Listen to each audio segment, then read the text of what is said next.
Polat Həşimov. Bu ad Azərbaycan xalqının küçükdən böyüyə qədər ürəklərində ən yüksək nöqtədə olan bir ad. Polat Həşimov 1975-ci ildə 2 yanvarda Qəbələ rayonunun Bəndəm kəndindən alındı. Təbii ki, bir fəhlə ailəsində böyüyə Polat Həşimov demək olar ki, uşaqlıqdan qəhrəmanlıq, igidlik savunulması olur. Nəyə görə bilmirəm? Çünki biz o ailəni yaxından tanıyırıq. Polatın uşaqlıq dövründə nə qədər qəhrəman olduğundan tanıyırıq.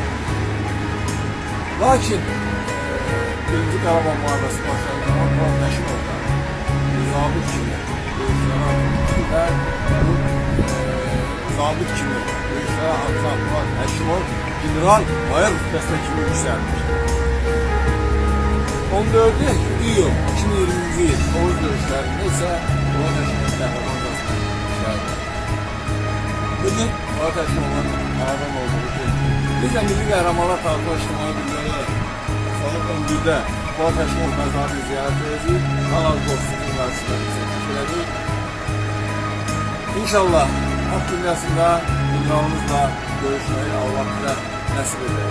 Ben Polat Həşimovu yakından tanıyan bir insan kimi her zaman onun hakkında danışanda danışa da bilmirəm qəhərlərdən, çünkü Polat Həşimov dünyalardan da başka bir insan.